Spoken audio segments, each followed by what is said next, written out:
Hey guys, coming back to you this morning. I want to discuss the Saturday, April 13th fight previews for the DAZN and the Fox Sports 1 cards that are taking place this weekend. Now, I'm not sure on the times. I'm sure that they're, later in the afternoon because neither one of them's taking place like in Europe or anything like that. Both from the United States, so I'm thinking, you'll probably catch the fights that I'm going to talk about later in the evening, probably 6 or later. Fox Sports has been doing 5 o'clock shows sometimes, so you might catch those ones on Fox Sports. But basically, 2 cards, 4 fights I'm going to discuss right here. The first one, I'm going to kick it off with the DAZN card. Now, on the undercard of DAZN, the co-feature is going to see undefeated Diego De La Hoya, which is Oscar De La Hoya's nephew. He'll be returning to action. He kind of had a rough 2018. He had trouble making weight. He only fought 1 time, and he actually passed out after the weigh-in last year in his what was supposed to be his second fight in November, and he had to be hospitalized. So apparently he's okay. He wants to fight still at 122. I thought for sure he was going to move up to featherweight, but he's going to fight. He's taking on some nobody. Should be a knockout win here. De La Hoya is talented and he's young. Check him out. He'll be fighting on the co-feature that's on DAZN. In the main event, it's Jaime Munguia, undefeated WBO super welterweight champion, which is 154 pounds. He's making his mandatory against Australian Dennis Hogan. I think Munguia is big, he's strong, he's young. Definitely want to check this guy out. He has that all Mexican style, and he hits really hard. This is a guy that's going to end up moving up to middleweight at some point. He's facing Dennis Hogan, kind of a little bit of an unknown. He hasn't really beaten anybody big. His lone defeat, it's against a top 10 middleweight right now.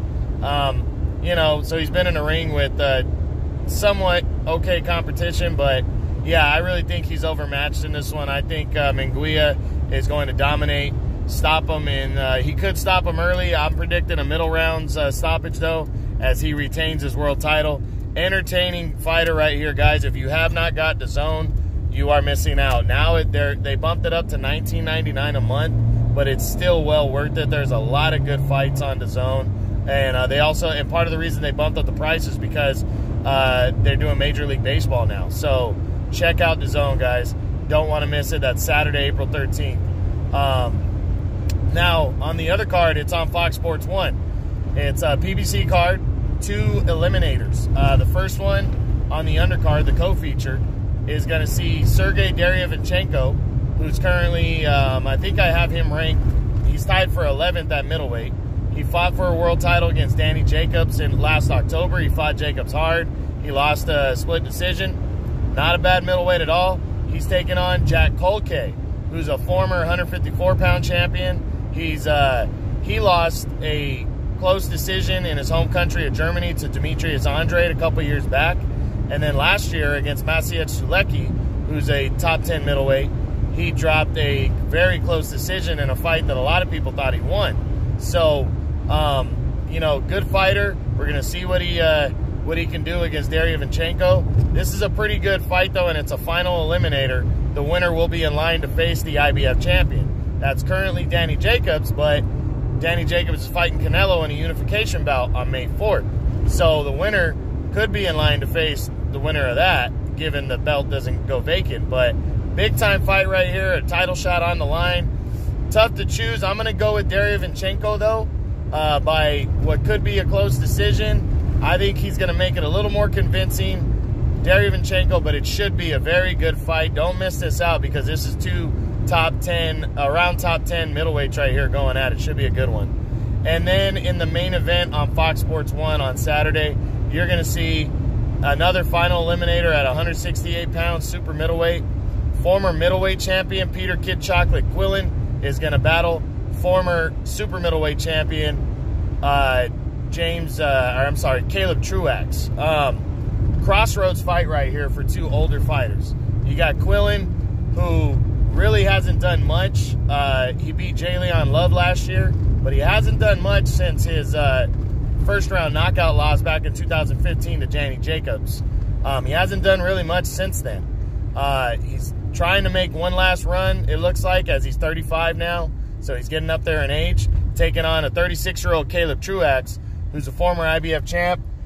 He won the title in 2017 against James DeGale in the upset of the year. He lost the title 4 months later back to DeGale in a very close fight, but he did prove that he's a legit top 10 super middleweight.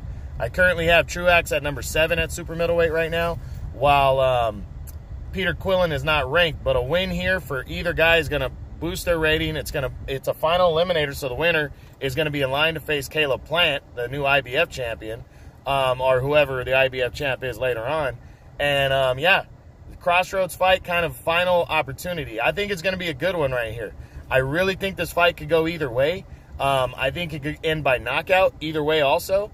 But the way Caleb Truax fought against James DeGale both times, and since Peter Kid Chocolate Quillen hasn't done that much in the last couple of years, he beat Jalen Love, who I think is overrated.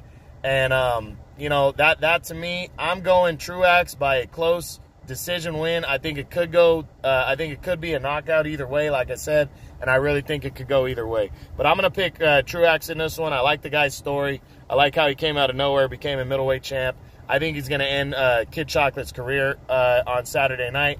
And that's it, guys. So please check it out on Saturday. 2 different cards. DAZN, Fox Sports 1. You will not be disappointed. There are going to be some good fights there. And that's pretty much it. So True Boxing, you've been hit with the truth.